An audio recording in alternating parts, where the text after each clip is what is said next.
ਮੱਤੀ ਦੀ ਇੰਜੀਲ ਤੇ ਉਹਦਾ ਚੌਥਾ ਬਾਬ। ਉਸ ਵੇਲੇ ਰੂਹ ਯਸੂ ਨੂੰ ਜੰਗਲ ਵਿੱਚ ਲੈ ਗਿਆ ਭਈ ਸ਼ੈਤਾਨ ਕੋਲੋਂ ਅਜ਼ਮਾਇਆ ਜਾਏ। ਤੇ ਜਦ ਉਹਨੇ 40 ਦਿਨ ਤੇ 40 ਰਾਤ ਰੋਜ਼ਾ ਰੱਖ ਲਿਆ ਸੀ, ਫਿਰ ਉਹਨੂੰ ਭੁੱਖ ਲੱਗੀ।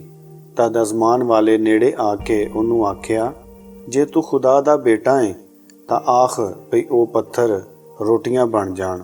ਪਰ ਉਸ ਜਵਾਬ ਦਿੱਤਾ, ਲਿਖਿਆ ਹੋਇਆ ਹੈ ਭਈ ਆਦਮੀ ਨਿਰੀ ਰੋਟੀ ਨਾਲ ਹੀ ਜਿਉਂਦਾ ਨਹੀਂ ਰਹੇਗਾ, ਪਰ ਹਰ ਇੱਕ ਗੱਲ ਨਾਲ ਜਿਹੜੀ ਖੁਦਾ ਦੇ ਮੂੰਹੋਂ ਨਿਕਲ ਰਹੀ ਹੈ।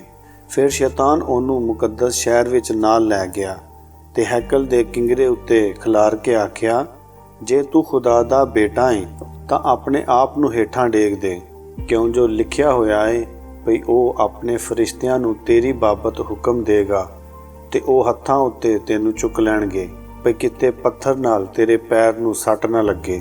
ਯਸੂ ਉਹਨੂੰ ਆਖਿਆ, ਇਹ ਵੀ ਲਿਖਿਆ ਹੋਇਆ ਹੈ ਭਈ ਤੂੰ ਖੁਦਾਵੰਦ ਆਪਣੇ ਖੁਦਾ ਨੂੰ ਨਾ ਆਜ਼ਮਾ।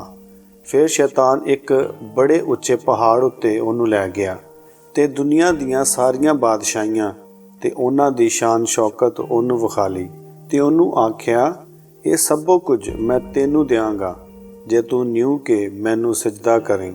ਤਦ ਯਸੂ ਉਹਨੂੰ ਆਖਿਆ, ਐ ਸ਼ੈਤਾਨ ਦੂਰ ਹੋ ਜਾ, ਕਿਉਂ ਜੋ ਲਿਖਿਆ ਹੋਇਆ ਹੈ ਭਈ ਤੂੰ ਖੁਦਾਵੰਦ ਆਪਣੇ ਖੁਦਾ ਨੂੰ ਸਜਦਾ ਕਰ ਤੇ ਨਿਰੀ ਉਸੇ ਦੀ ਬੰਦਗੀ ਕਰ।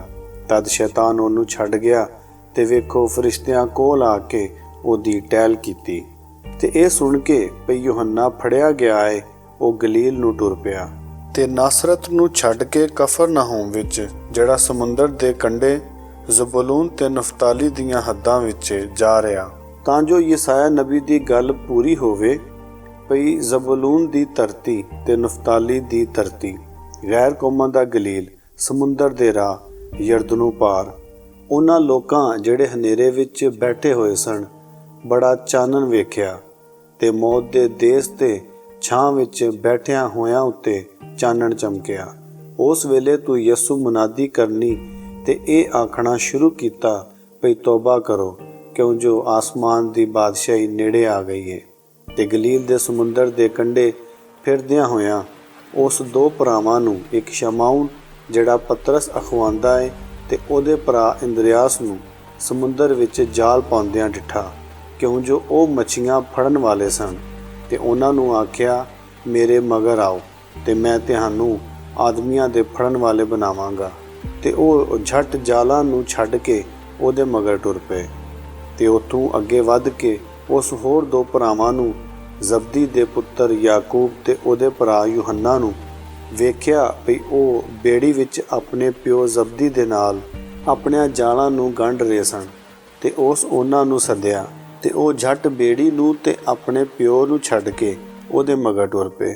ਤੇ ਯਸੂ ਉਹਨਾਂ ਦੇ ਇਬਾਦਤ ਖਾਨਿਆਂ ਦੇ ਵਿੱਚ ਸਿਖਾਉਂਦਾ ਤੇ ਬਾਦਸ਼ਾਹੀ ਦੀ ਖੁਸ਼ਖਬਰੀ ਦੀ ਮੁਨਾਦੀ ਕਰਦਾ ਤੇ ਲੋਕਾਂ ਦਿਆਂ ਸਾਰਿਆਂ ਰੋਗਾਂ ਤੇ ਸਾਰੀਆਂ ਮੰਦਗੀਆਂ ਨੂੰ ਚੰਗਾ ਕਰਦਾ ਹੋਇਆ ਸਾਰੇ ਗਲੀਲ ਵਿੱਚ ਫਿਰਦਾ ਗਿਆ। ਤੇ ਸਾਰੇ ਸੁਰੀਆ ਦੇਸ਼ ਵਿੱਚ ਉਹਦੀ ਧੁੰਮ ਪੈ ਗਈ ਤੇ ਲੋਕਾਂ ਨੇ ਸਾਰਿਆਂ ਬਿਮਾਰਾਂ ਨੂੰ, ਜਿਹੜੇ ਕਈ ਤਰ੍ਹਾਂ ਦੇ ਰੋਗਾਂ ਤੇ ਦੁੱਖਾਂ ਵਿੱਚ ਫਸੇ ਹੋਏ ਸਨ, ਜਿਨ੍ਹਾਂ ਨੂੰ ਬਦਰੂਹਾਂ ਚੰਬੜੀਆਂ ਹੋਈਆਂ ਸਨ, ਤੇ ਮਿਰਗੀ ਵਾਲਿਆਂ ਤੇ ਮਫਲੂਜਾਂ ਨੂੰ ਉਹਦੇ ਕੋਲ ਲਿਆਂਦਾ ਤੇ ਉਸ ਉਹਨਾਂ ਨੂੰ ਚੰਗਿਆਂ ਕੀਤਾ। ਤੇ ਬੜੀਆਂ ਬੜੀਆਂ ਭੀੜਾਂ ਗਲੀਲ ਤੋਂ, ਦਿਕਾਪੁਲਸ ਤੇ ਯਰੂਸ਼ਲਮ ਤੇ ਯਹੂਦੀਆ ਤੋਂ, ਯਰਦਨ ਦੇ ਪਾਰੋਂ ਉਹਦੇ ਮਗਰ ਟੁਰ ਪਈਆਂ।